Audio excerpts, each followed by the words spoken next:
para que podamos empezar con los comentarios. Claro que sí. Dame un segundito, ¿eh? Perfecto, gracias.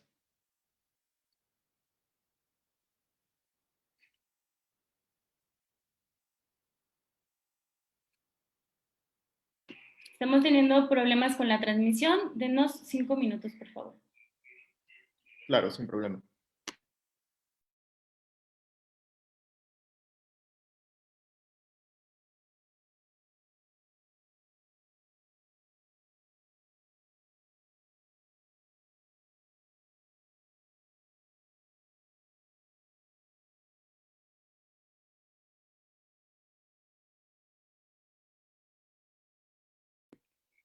Listo. ¿Están viendo la presentación? Listo, ya se ve. Muchas gracias. Sí. Bueno, pues si podemos pasar a la primera diapositiva. Como saben, desde septiembre de 2020 en Integralia Consultores empezamos a contabilizar el número de incidentes y víctimas de violencia política que se estaban reportando en medios nacionales y locales, así como en redes sociales. Y lo que hemos registrado hasta el 28 de febrero de 2021, que es el último corte que tenemos, es que ya habíamos sumado un total de 90 incidentes de violencia política en México, que habían dejado ya 108 víctimas, de las cuales 75 fueron mortales.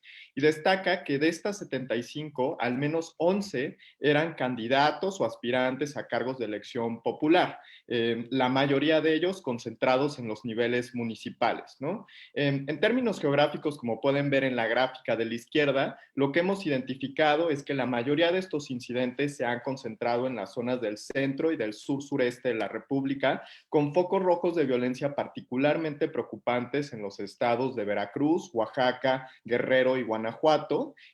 Veracruz y Oaxaca son los dos estados en los que tenemos el mayor número de incidentes y también el mayor número de víctimas reportadas hasta la fecha, ¿no? Y de hecho, también hemos registrado que una buena parte de estos eventos ocurren en municipios pequeños de menos de 100,000 habitantes, en zonas pues relativamente marginadas, alejadas de los grandes centros urbanos y que además tienen poca presencia de las fuerzas federales. Entonces, aquí en la tabla de la derecha podemos ver, por ejemplo, este es un ejemplo de 10 municipios en los que han ocurrido incidentes de violencia política en este proceso electoral, y lo que vemos es que de esos 10, solamente en 2 se supera los 100,000 habitantes, ¿no? El resto son municipios muy pequeños. Si pasamos a la siguiente diapositiva, lo que hemos identificado además y analistas pues de distintos, con experiencia en este tema han comentado también que una buena parte de estos eventos son llevados a cabo por presuntos grupos del crimen organizado que buscan sobre todo hacerse con el control de los gobiernos municipales, que son los que están más expuestos, más vulnerables a este tipo de ataques o de fenómenos delictivos. Y bueno, hay varias razones por las cuales un grupo criminal querría pues hacerse con el control de un gobierno municipal. En primer lugar, porque les permite acceder a información privilegiada de las estrategias de seguridad que se están implementando en esos territorios, incluso pues quizás en su contra, y también de los grupos económicos que operan en esos municipios, ¿no? Y a partir de eso, pues generar esquemas de extorsión en contra de comerciantes y empresarios. En segundo lugar, porque les garantiza la protección, el resguardo de las policías municipales, que como sabemos en muchos estados de la República, pues ya han sido coludidas por el crimen organizado, y eso amplía su margen de maniobra para que puedan seguir ejerciendo el dominio sobre los mercados ilícitos que existen en esos territorios y que van desde pues extorsión, huachicoleo, robo a transportistas, etcétera, ¿no? Y por último, pues les permite acceder directamente a los recursos del gobierno municipal, ya sea a través de una pues, malversación de fondos o, por ejemplo, de la asignación directa de contratos para la construcción de obras de infraestructura. Si pasamos a la siguiente diapositiva, lo que vemos, lo que creemos en Integralia es que es probable que este tipo de incidentes de violencia política sigan aumentando en el proceso electoral en curso, y de hecho que es probable, posible que se supere la cifra que se registró en 2018, que ya era una cifra récord, simplemente por el tamaño de este proceso electoral, ¿no? Se trata de las elecciones democráticas más grandes de la historia de México. Estarán en disputa 15 gubernaturas, 30 congresos locales, casi 2,000 ayuntamientos y toda la Cámara de Diputados. Es decir, habrá elecciones en prácticamente todo el territorio nacional y en términos proporcionales, pues creemos que seguirán aumentando los incidentes de violencia política, ¿no? Además, si se mantiene la tendencia que se registró en 2018, como pueden ver aquí en la gráfica de la derecha, creemos que es posible que haya un repunte de los incidentes de violencia política en las últimas semanas del proceso electoral o en las semanas inmediatas después de que se conozcan los resultados de la jornada electoral. Aquí en 2018 registramos los mayores o la mayor cantidad de candidatos asesinados en los meses de mayo y junio, justamente antes de la jornada electoral. Y bueno, pues creemos que eso se debe a que es este el periodo en que los grupos criminales, las bandas criminales, analizan las posibilidades de triunfo de los candidatos que consideran son opuestos a sus esquemas de corrupción, de colusión, etcétera, y toman cartas en el asunto, ¿no? Lo vimos, por ejemplo, en 2018 con el caso de Gisela Mota en Temisco, que a las pocas horas de asumir la presidencia municipal fue baleada en su domicilio, presuntamente porque se negó a colaborar con el grupo criminal que operaba en ese territorio. Y bueno, ya si pasamos a la última diapositiva, pues en Integralia estamos seguros de que este es un problema muy grave que requiere atención inmediata por parte de las autoridades, sobre todo porque vulnera la capacidad de la ciudadanía de elegir a los mejores candidatos para pues, que puedan suponer una mejora para sus comunidades, ¿no? O sea, les quita la posibilidad de elegir libremente a sus representantes democráticos y por tanto, pues es un problema que debe resolverse de forma inmediata, ¿no? Sin embargo, bueno, es un problema grave que requerirá de soluciones integrales de largo plazo. Hace un par de semanas el gobierno federal presentó una estrategia, una nueva estrategia para ofrecer protección a los candidatos amenazados en este proceso electoral. En Integralia creemos que es una señal positiva, significa que el gobierno federal pues ya reconoció que se trata de un problema grave y que requiere una solución. Sin embargo, vemos algunos problemas, ¿no? En primer lugar, que llega pues de forma tardía.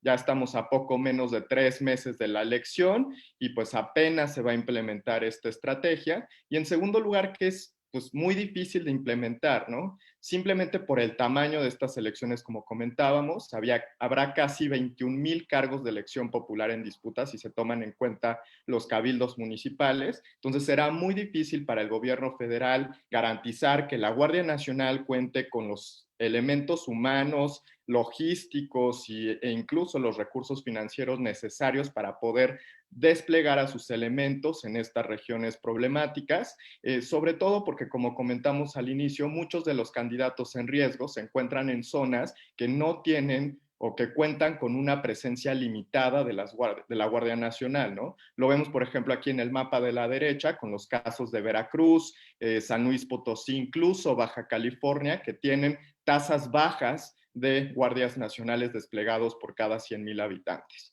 Y además, en último lugar, también existe el riesgo de que los mismos candidatos amenazados no denuncien ante las autoridades estatales y federales que han sido amenazados o que se han acercado grupos criminales con ellos por un simple temor a que se tomen repercusiones en su contra o incluso en contra de sus familiares o amigos, ¿no? Entonces, pues queda por ver cómo implementará el gobierno federal esta estrategia y qué tan exitosa puede ser en los próximos meses.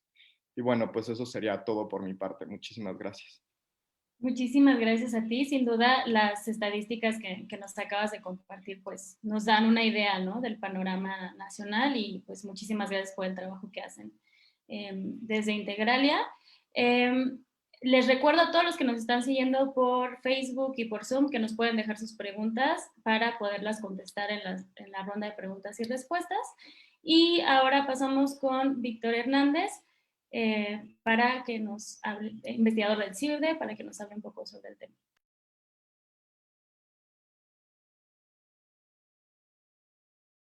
Estás en mute. Sí. Igualmente quisiera iniciar dando las gracias a Causa en Común por invitarme a hablar de este tema tan importante. que puede tener repercusiones importantes para la calidad de la democracia en México. La democracia es un proceso de larga construcción, de largo plazo, que requiere mucho esfuerzo, y hechos como la violencia política electoral ponen en riesgo la calidad de la democracia en el país. Lo que voy a tratar de hacer ahora es tratar de dar un poco qué explicaciones hemos encontrado en la academia para explicar este fenómeno. Como bien relataban, pues ha habido un incremento, digamos, exponencial en el número de asesinatos de candidatos y precandidatos a puestos de elección popular en los últimos años.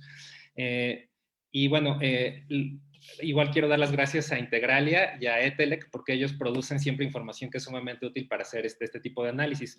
Entonces, haciendo una revisión de datos que proporciona Integralia, podemos ver que el número de candidatos y precandidatos asesinados entre 2008 y 2015 oscilaba entre 6, 2, 3, 8, 5 candidatos asesinados por año electoral. Sin embargo, en 2018 vimos un crecimiento exponencial.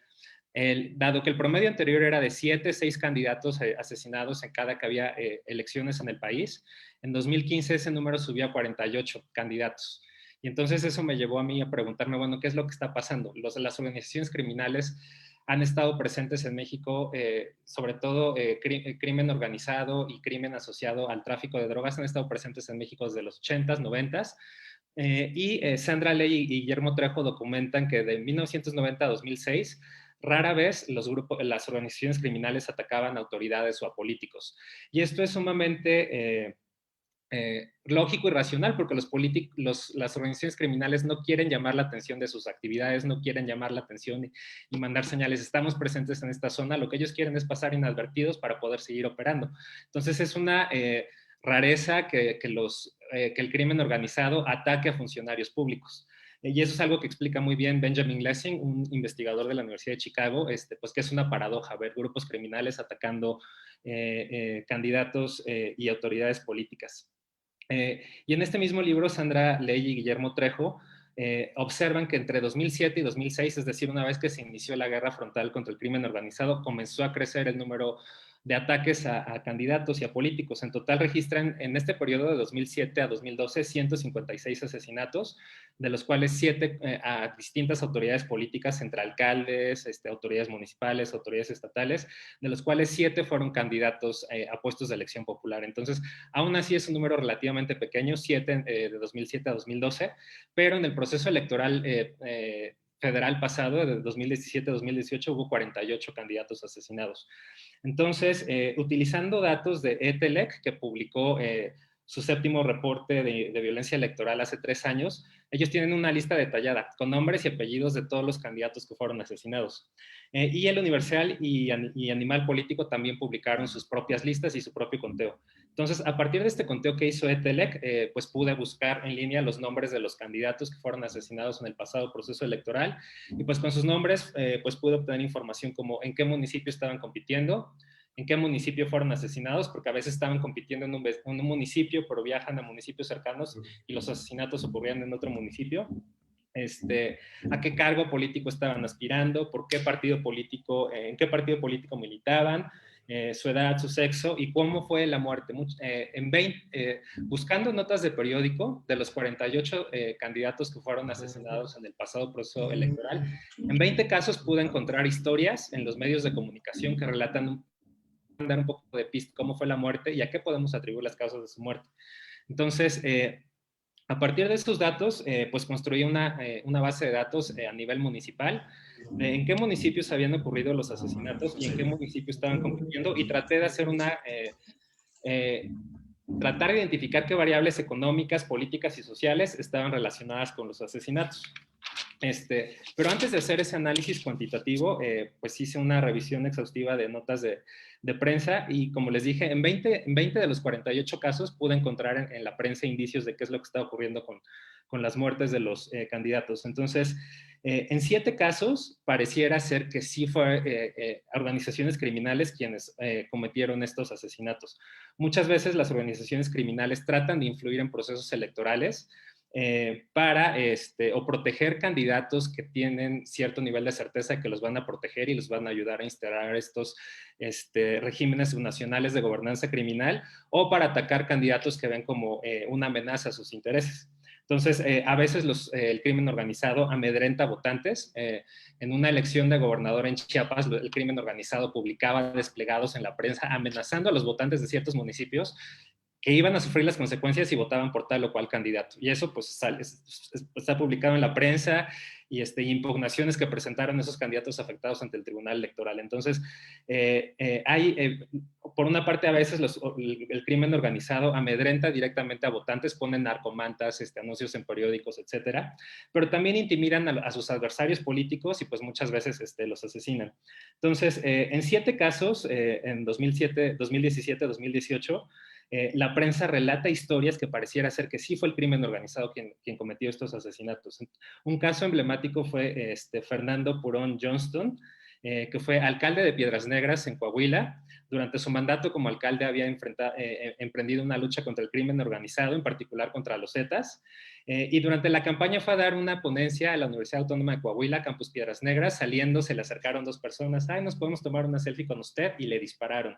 Entonces, gracias a que había cámaras de seguridad en la universidad, autoridades estatales pudieron encontrar a los sospechosos, se inició el proceso, y los sospechosos fueron sometidos a juicio, y la autoridad judicial del estado de Coahuila determinó que el móvil y la causa de los asesinatos había sido el crimen organizado. Y hay otros casos similares al de Fernando Purón Johnston. En otros casos, en 5 casos, encontré que los candidatos o algún familiar estaban vinculados de alguna manera con actividades del crimen organizado.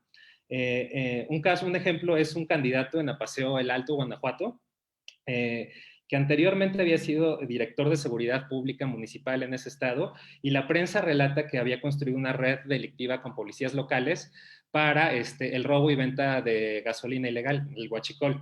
Entonces, pareciera ser que el cartel de Santa Rosa de Lima, que también se dedica a huachicoleo, en un ajuste de cuentas mató a este candidato.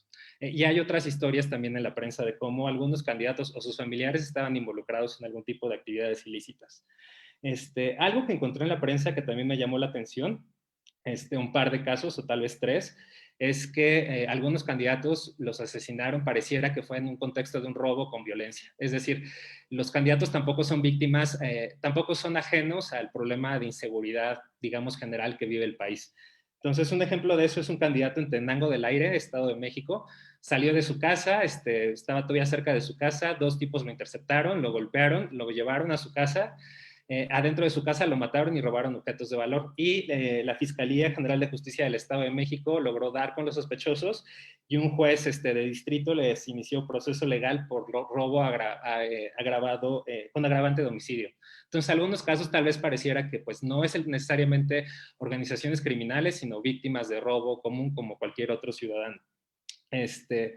Entonces, lo que hice fue tratar de identificar variables a nivel agregado municipal para ver cuáles de estas variables estaban relacionadas con los asesinatos. Entonces, por una parte, obtuve indicadores de cuántas organizaciones criminales operan en cada municipio, y también la tasa de homicidios a nivel municipal.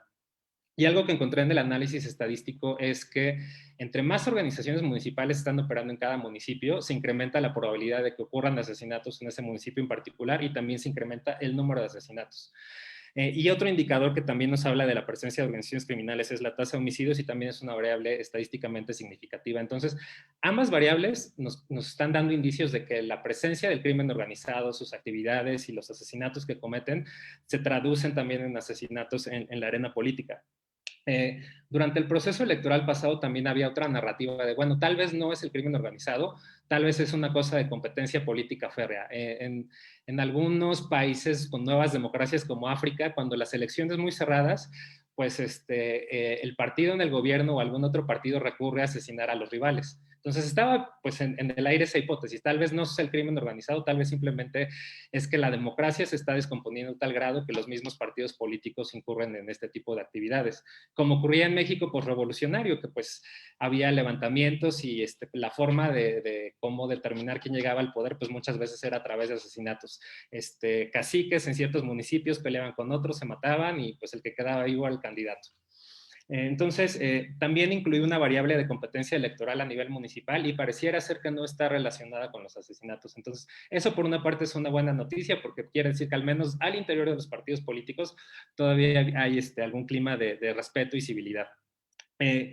Y un par de cosas más interesantes, como les dije, había esta hipótesis de que tal vez los robos también podían estar relacionados. Entonces, metí a nivel municipal también la variable de robo con violencia transeúnte, y pues parece ser que no está relacionado con el asesinato de candidatos, entonces podemos descartar esa hipótesis. Y finalmente algo que me llamó mucho la atención es que la presencia del Estado es un factor que ayuda a disminuir el número de candidatos asesinados. Entonces, en el análisis incluí también el número de agentes del Ministerio Público que había a nivel estatal, no pude conseguir los datos a nivel municipal, pero entre más agentes del Ministerio Público hay en los respectivos estados, sí hay una disminución en la probabilidad de que ocurran asesinatos de candidatos. Entonces, eso nos habla en parte de que el crimen organizado mata candidatos, pues porque puede, porque hay ciertas zonas donde el Estado no está presente, y en aras a lo mejor de pensar en qué medidas tomar, pues debería haber mayor presencia tanto de agentes del Ministerio Público como de fuerzas estatales para garantizar seguridad. Y esto pues tampoco es algo tan complicado, o sea,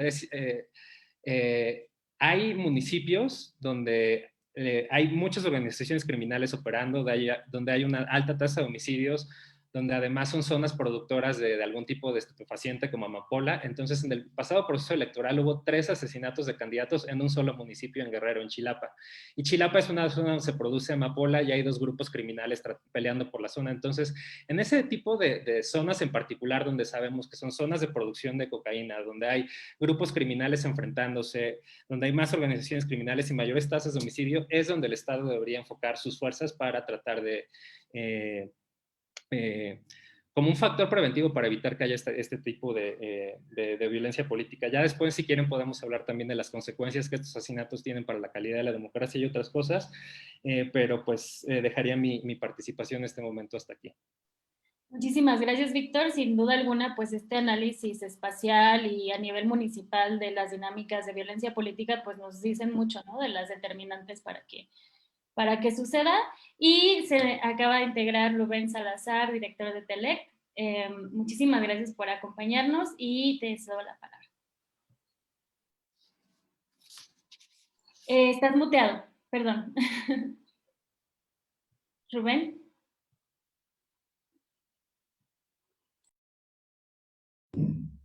Ahora sí, perdón.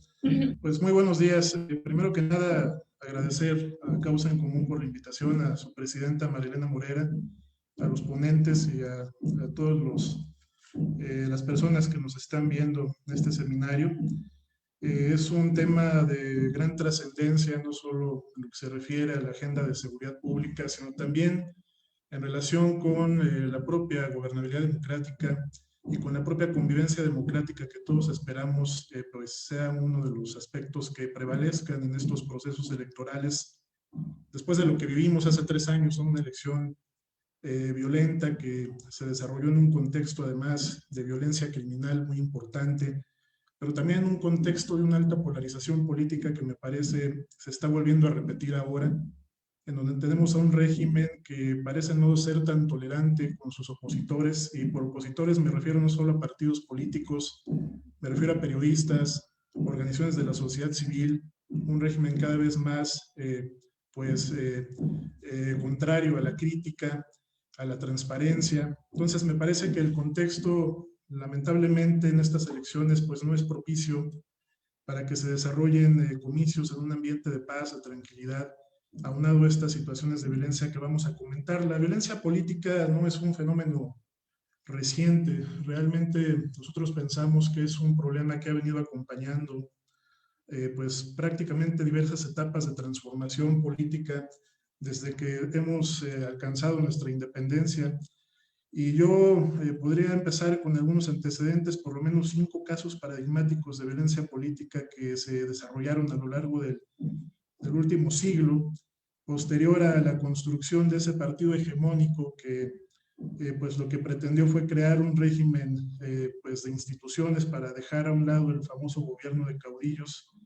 Hay que recordar que en la revolución pues la violencia política para que esta revolución se disparara, estallara, Previamente, pues le quitan la vida al presidente Madero, a Pino Suárez, antes a su propio hermano, ¿no? De una manera verdaderamente aberrante, el propio Belisario Domínguez. Es una historia muy larga que no concluye con la revolución. De hecho, la primera elección y el primer caso paradigmático que veríamos nosotros es la elección del 29, en donde el movimiento vasconcelista, ese partido nacional antireeleccionista, enfrenta al primer régimen priista, ¿no? El Partido Nacional Revolucionario con su candidato Pascual Ortiz Rubio, que es una elección extraordinaria que viene del asesinato de Álvaro Obregón. O sea, no hay que olvidar, ¿no? Cómo se funda este régimen hegemónico.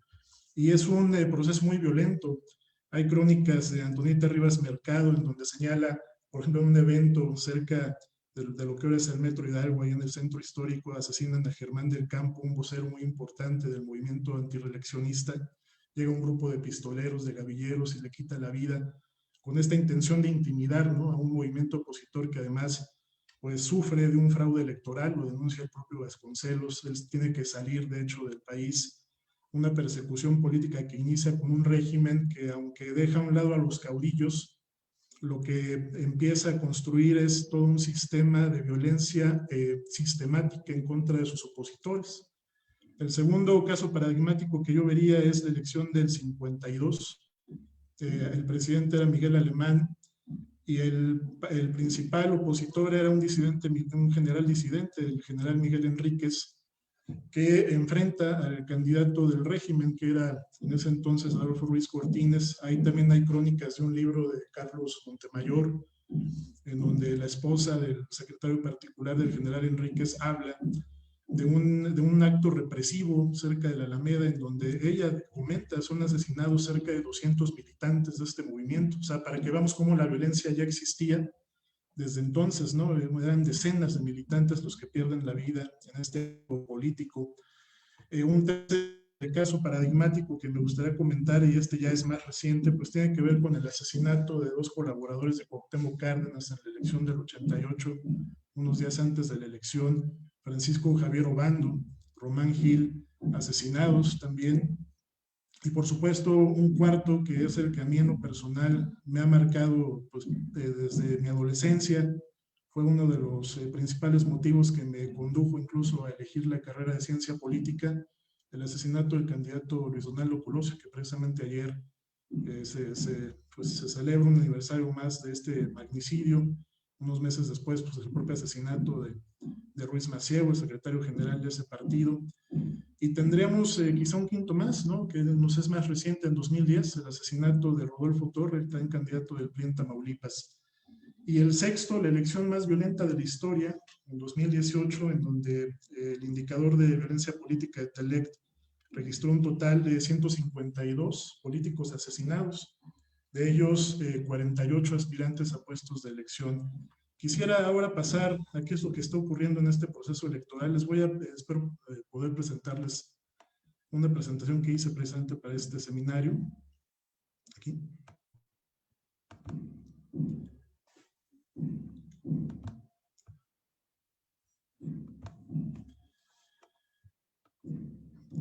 ¿Cómo estamos en este proceso electoral? Sí la están viendo, ¿verdad? Aquí le doy aquí F5.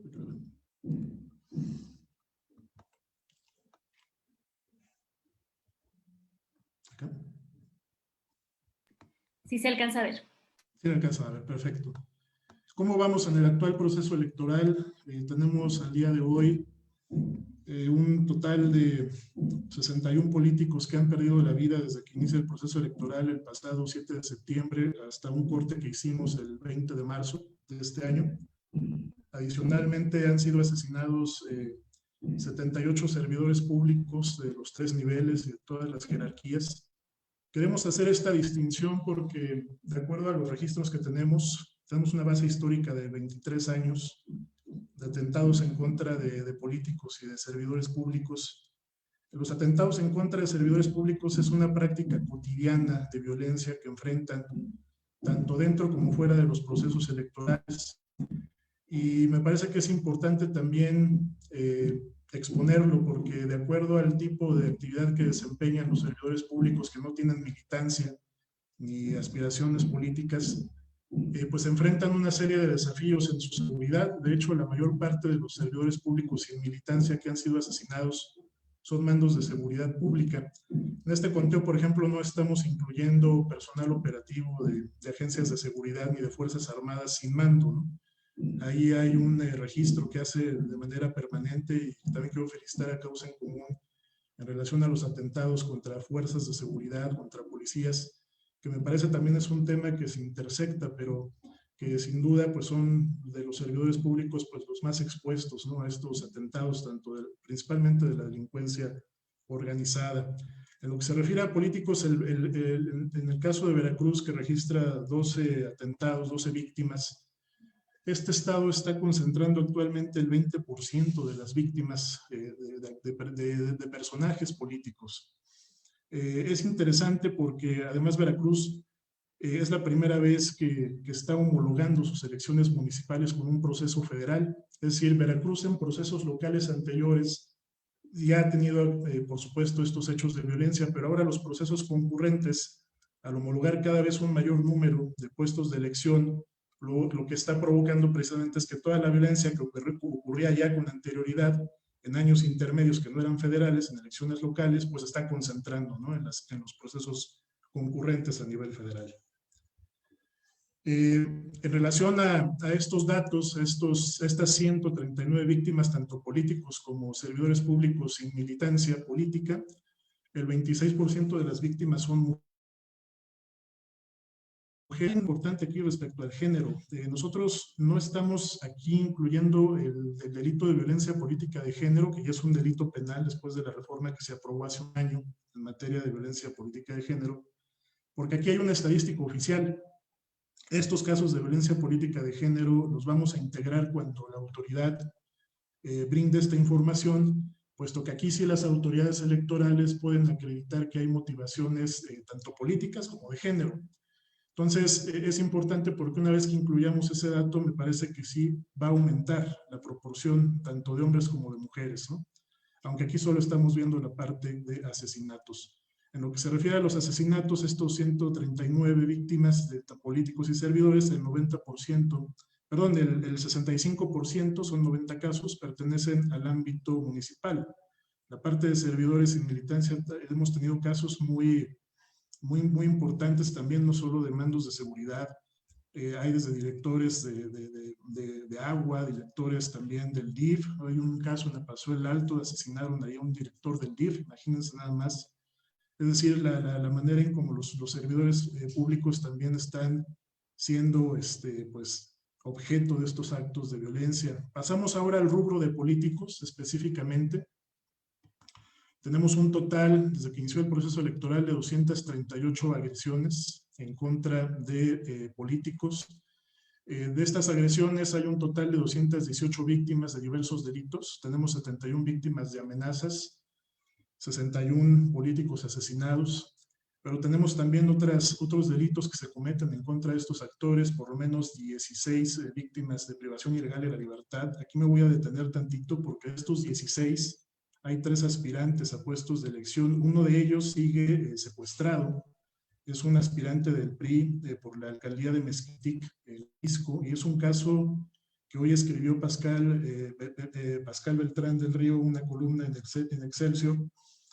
Este caso nos interesa mucho porque sería quizá el primero que podría calificarse como desaparición forzada. Los avances de la Fiscalía han detenido a policías de ese mismo municipio, a quienes están acusando de haber desaparecido este aspirante. Hay acusaciones contra el propio alcalde, ahí el alcalde que gobierna es del PAN, el candidato era del PRI.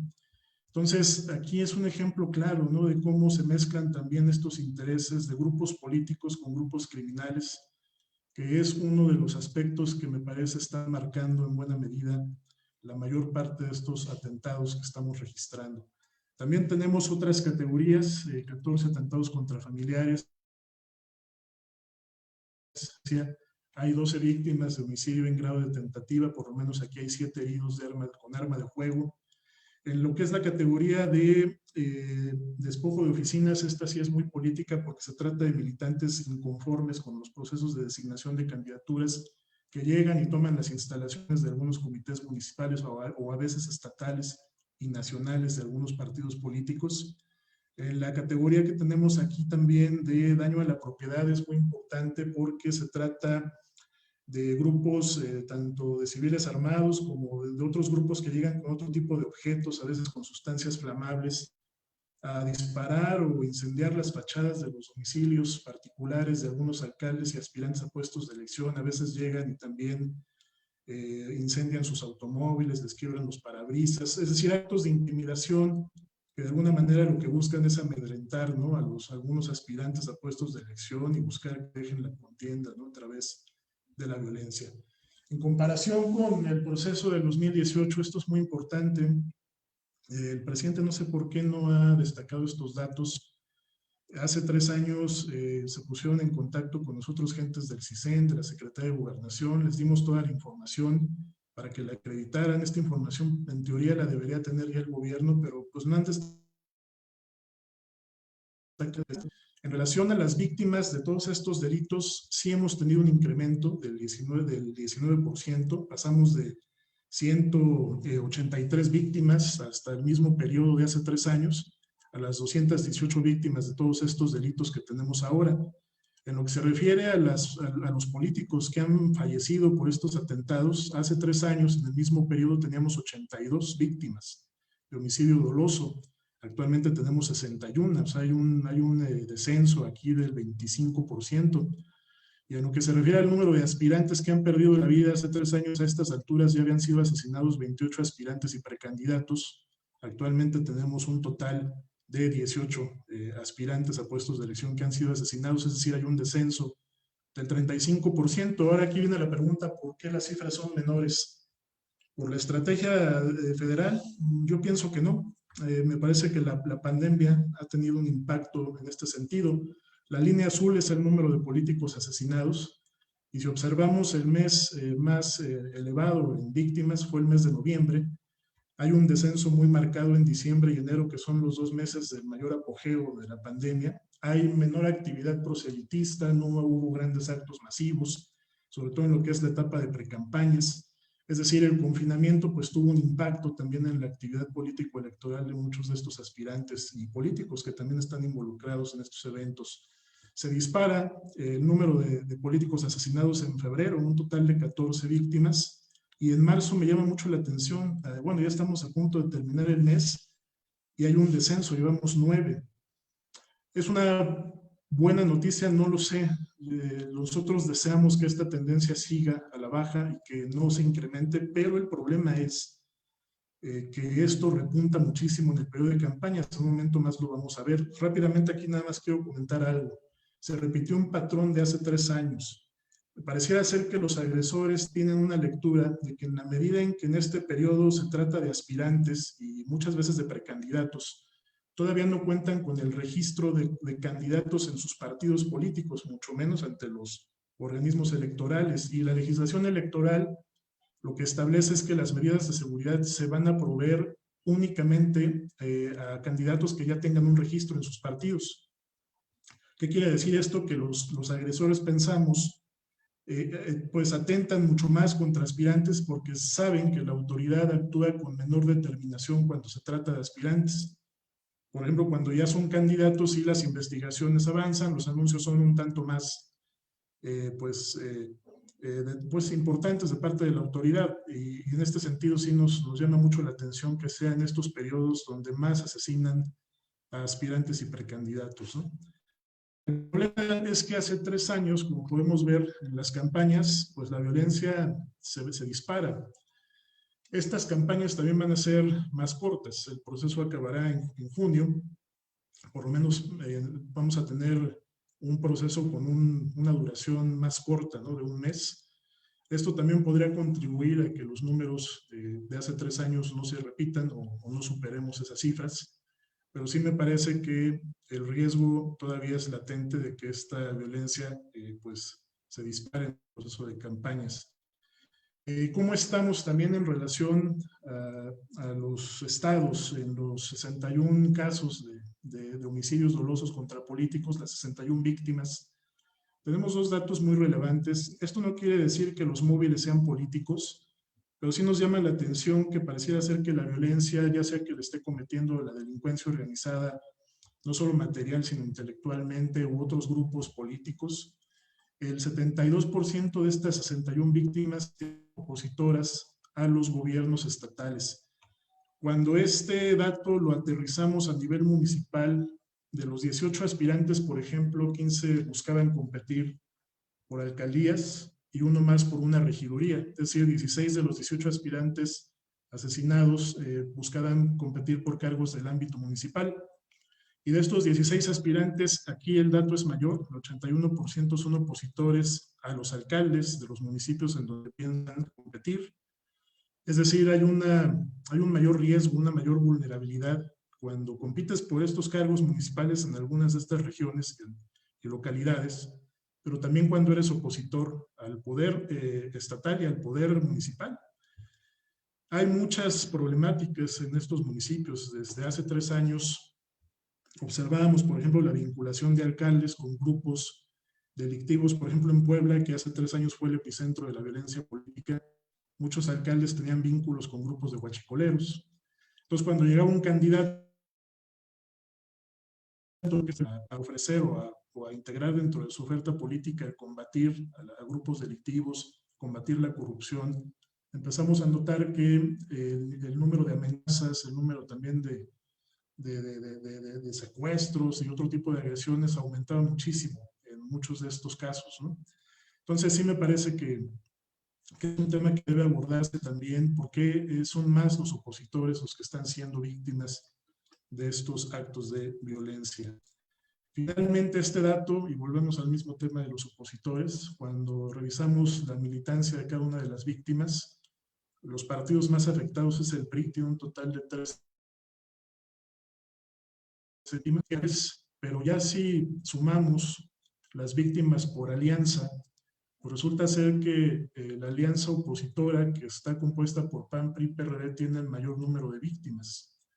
Me queda claro que esta alianza es a nivel federal, no está compitiendo en todas las localidades, pero sí nos da, me parece que un referente en el sentido de que la oposición en estos momentos sí está enfrentando una problemática que podría no solo darse en relación a estos ataques que pudieran estar siendo perpetrados por grupos delictivos o con vínculos políticos, sino toda esta atmósfera que comentaba Eva al principio, ¿no? Una atmósfera en donde el propio régimen está haciendo un uso político de los instrumentos de justicia en contra de muchos de estos opositores en varias entidades, por ejemplo en la Ciudad de México, en Tamaulipas, lo cual nos parece a nosotros desafortunado, porque si se quiere hacer justicia en temas de corrupción, debería hacerse, pero pues no en un proceso electoral, ¿no? Esto me parece que también le resta credibilidad.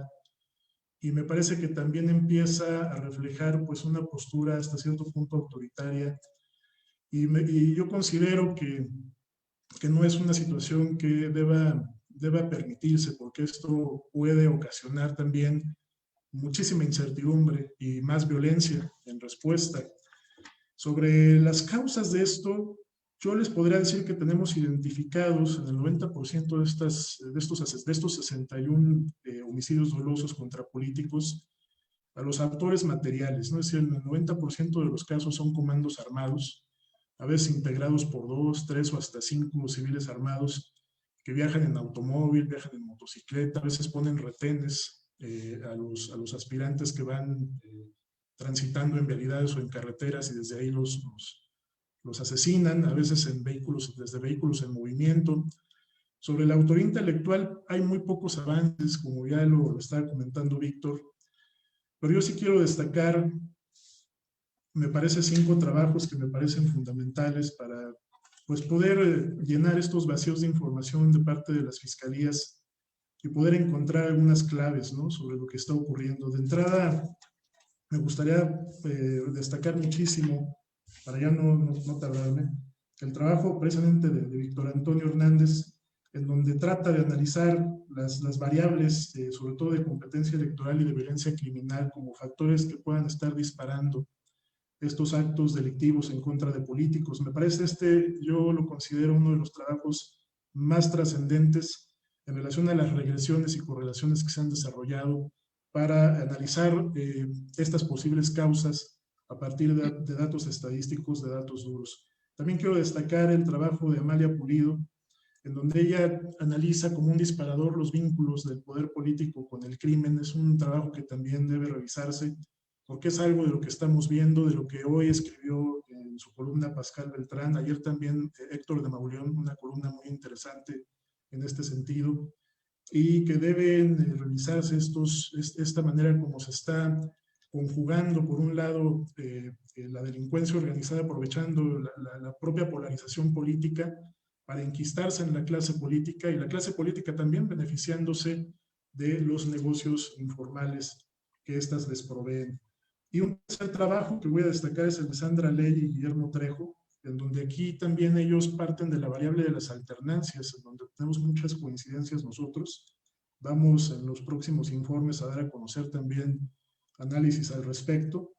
Quisiera destacar también, por supuesto, el trabajo de Causa en Común en relación al indicador de atentados contra policías, porque también hay una intersección muy importante en relación a cómo es posible que algunas autoridades del ámbito estatal, por ejemplo, permitan que se estén asesinando a tantas policías municipales que no metan ni las manos, como lo que acaba de ocurrir en el Estado de México hace unos días, y que finalmente esto se traduce en tener autoridades vulnerables, tener una ciudadanía vulnerable, víctima de diversos delitos y a merced de los intereses de la criminalidad. También destacar, por supuesto, el trabajo que ha hecho Azael Nuche en la unidad de riesgos de TELEC. Ha hecho regresiones muy interesantes también para conocer algunas causas de la violencia política. Se hizo una, coincidimos con Víctor, hicimos una en relación a la competencia político-electoral, salió bastante baja, no me parece que sea representativa esta variable. Hicimos otra en relación al porcentaje de población en pobreza en algunos de estos municipios, ahí tuvimos, me parece, que una mayor causalidad. Y por último, sí, quisiera yo terminar, pues me parece que es importante también que la sociedad civil continúe con este papel fundamental, este activismo social y ciudadano, para demandarle al poder que no pretenda conservar pues su autoridad a través de la violencia, sino a través de la democracia, de más y mejor democracia. Me parece que eso es lo que tenemos que también demandar todos como ciudadanos para poder tener autoridades legítimas, autónomas, independientes, que nos representen a nosotros y no a grupos delictivos o de interés. Les agradezco muchísimo la invitación.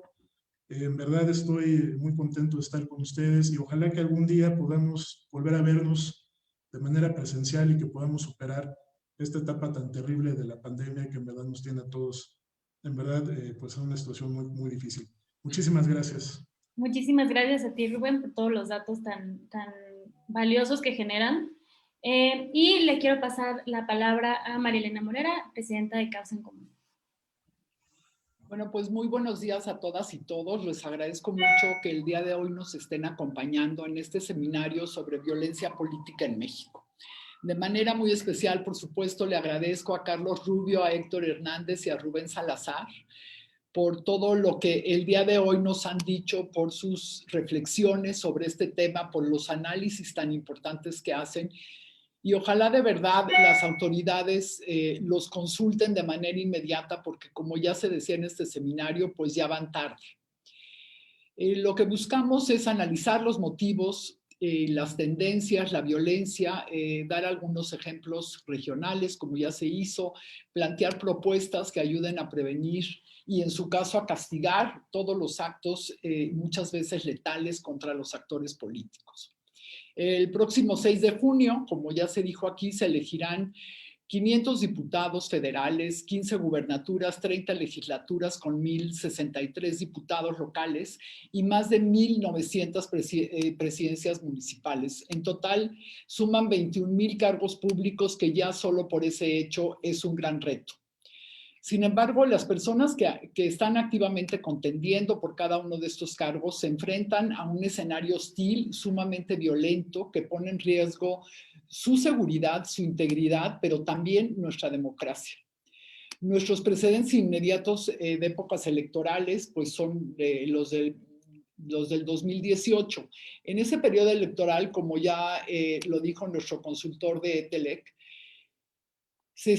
precisamente hubo tanta violencia política, ¿no? Que en ese momento se contabilizaron 152 asesinatos. Sin embargo, no estamos exentos que en este periodo todavía tengamos un gran número de actos violentos.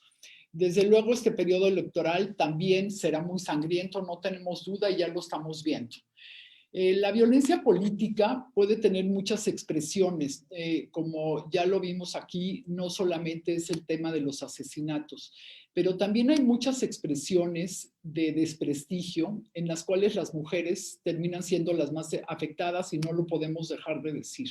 Según el Instituto Nacional Electoral, el proceso electoral que comenzó, ya con 40 denuncias de este tipo de violencia política en 11 estados de la República, de los 15 que se van a disputar a las gubernaturas el 6 de junio.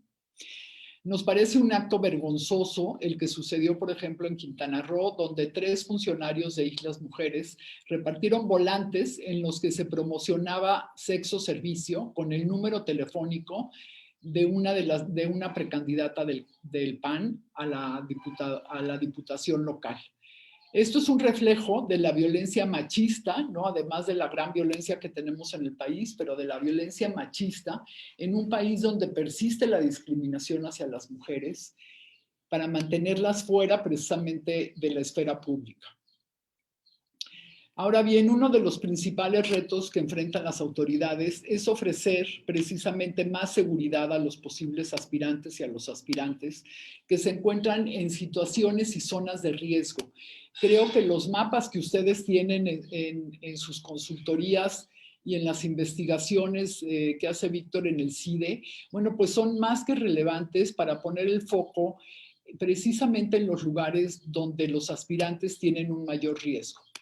El pasado 4 de marzo, la titular de la Secretaría de Seguridad y Protección Ciudadana, Rosa Isela Rodríguez, presentó una estrategia para proteger a los candidatos aspirantes a cargos populares que contempla reforzar la seguridad local, brindar protección a quienes han sufrido amenazas, coordinación operativa con autoridades e instancias competentes, la creación de mesas de trabajo, la evaluación semanal de la estrategia. Sin embargo, desde que se anunció esta estrategia, pues han matado por lo menos a 6 actores políticos más, ¿no? Entonces, realmente tenemos una estrategia, realmente el gobierno federal sabe dónde están los problemas y cómo esto va a afectar a las elecciones. Por ello es que me parece que este seminario ha sido muy importante porque también es un llamado a las autoridades para decirles lo que es obvio, que las buenas intenciones y los discursos no son suficientes, que se requieren acciones concretas de protección y que se debe de iniciar de manera emergente el rescate de nuestras policías. La seguridad pública no es una tarea propia de las Fuerzas Armadas. No están preparadas para realizar funciones esenciales de cualquier policía, aunque ya les hayan dado las 43 atribuciones que tenía Policía Federal. Pero darles las atribuciones en un papel no significa que las puedan cumplir, ni que sepan cómo cumplirlas. De ahí que cualquier tema termina estando en el tema de seguridad siempre con las policías, ¿no? Y entonces en esta conclusión necesitamos una salida para los militares, necesitamos desarrollar policías eficaces, como siempre lo decimos en los foros de causa en común. No está de más subrayar que nuestra democracia se encuentra bajo asedio desde varios frentes, no solamente desde la violencia hacia quienes van a contender por espacios públicos. La subordinación del Tribunal Electoral, los ataques al INE, el desprecio en general del gobierno por la pluralidad, la diversidad, todas estas son amenazas a nuestro sistema de libertades y derechos. Si además aspirar a un cargo público significa jugarte la vida, pues entonces no es arriesgado afirmar que estamos ante un riesgo fuerte de ingobernabilidad. No es exagerado pensar que en algunos lugares del país sean los narcos quienes nos van a gobernar y que nuestra democracia podría tener los días contados. Espero que este foro sirva para pensar en estos riesgos y en las posibilidades que todavía tenemos de disminuir la impunidad, de salvar a las policías, de detener la militarización y fortalecer nuestra democracia, no solo en periodos electorales, sino como una forma de vida de los mexicanos. Muchas gracias. Muchas gracias a ti, María Elena. Seguimos con nuestra sesión de preguntas y respuestas que nos iban a llegar a través de Zoom y de Facebook. Las preguntas que no alcanzamos a responder las haremos llegar posteriormente a nuestros panelistas. A Carlos Rubio le preguntan por qué no se le aplican pruebas de control y confianza a los candidatos para comprobar que no tengan nexos con grupos de la delincuencia organizada. Gracias. Pues sí, digo, ese es uno de los problemas. Para los policías sí está tipificado, bueno, sí existe una legislación, una regulación que demanda que se les apliquen controles de confianza, pero bueno, lo hemos visto también en muchas policías municipales que a pesar de estos controles de confianza, pues ya han sido coludidas por el crimen organizado.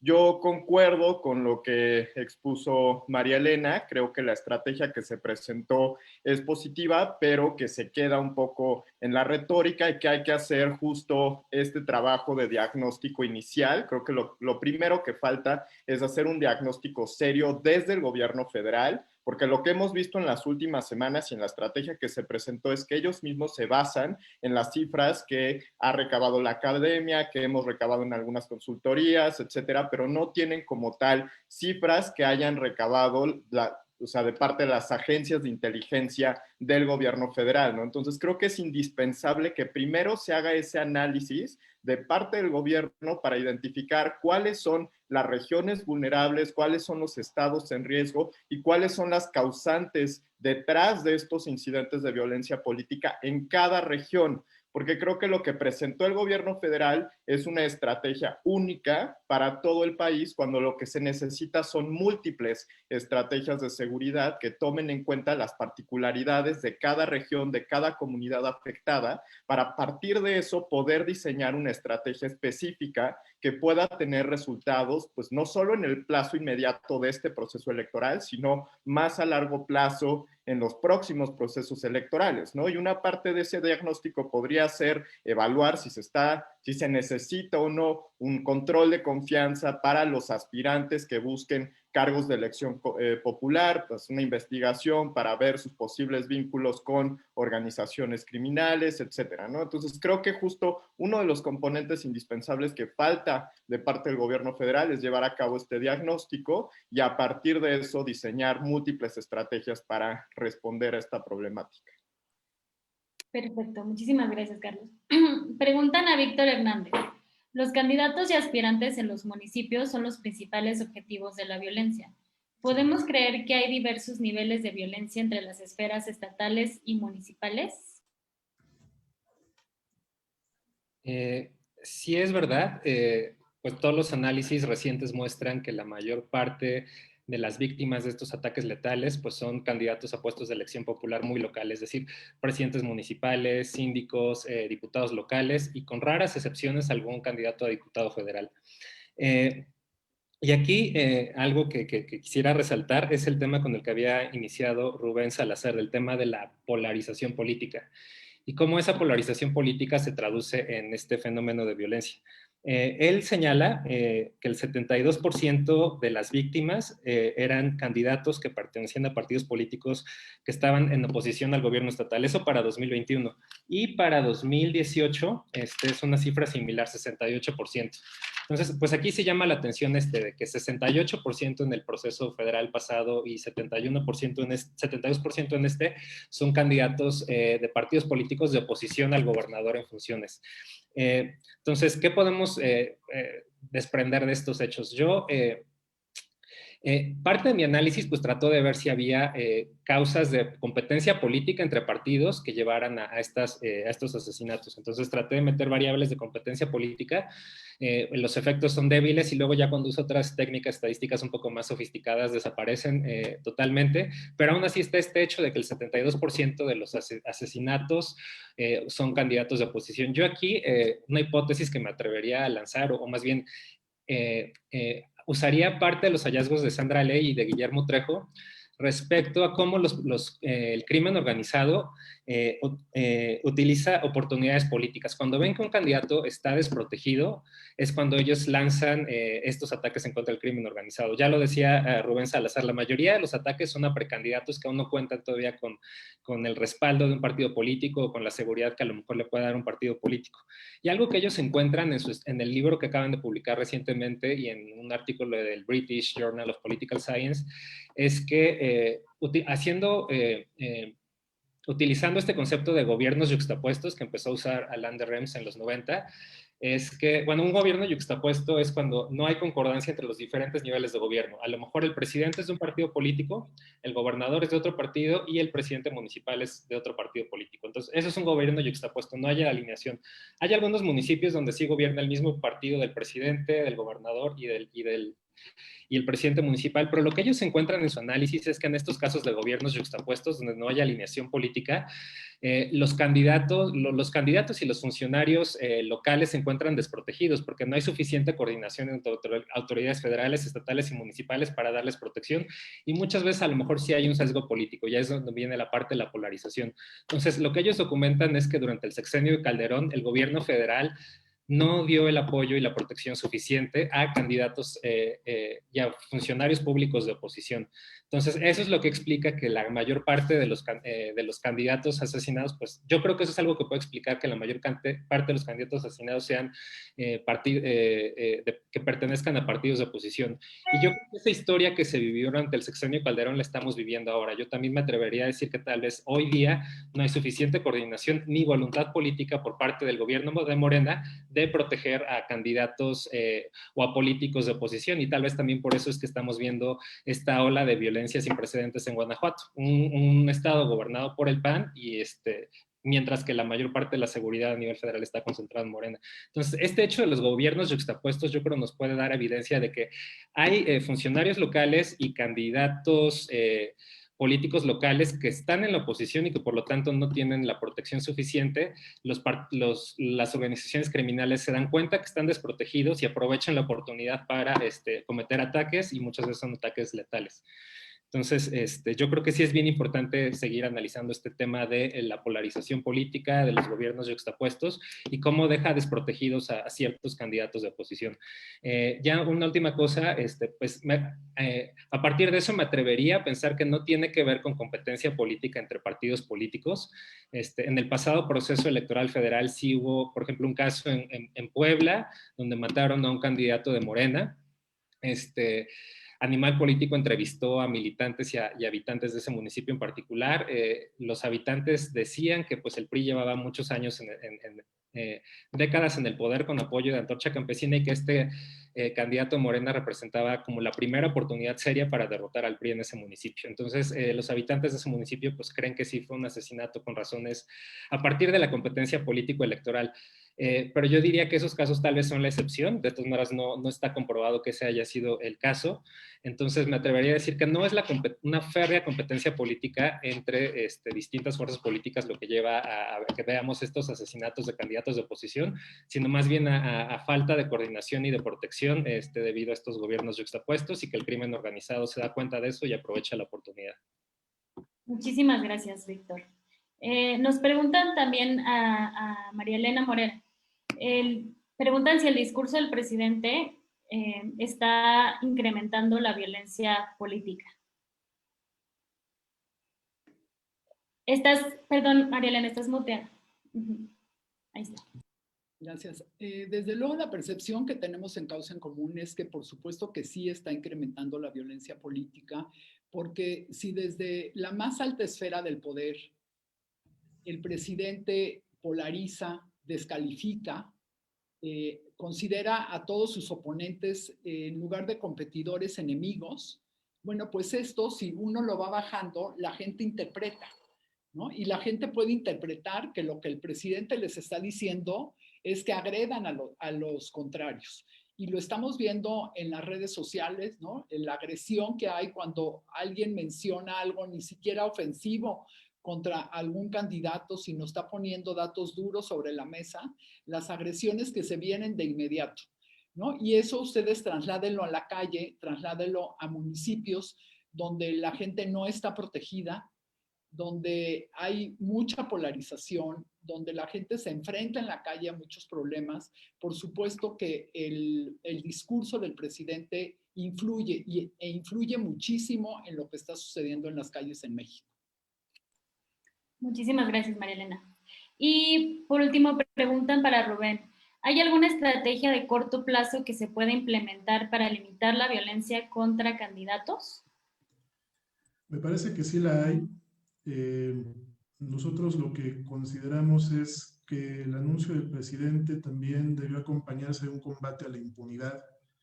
Por ejemplo, tenemos 18 aspirantes asesinados, los avances de las averiguaciones, pues como en todos los casos en el pasado, son muy lentos. Apenas me parece que hay detenciones de algunos elementos de seguridad privada por su presunta responsabilidad en el asesinato del aspirante de Cozoleacaque.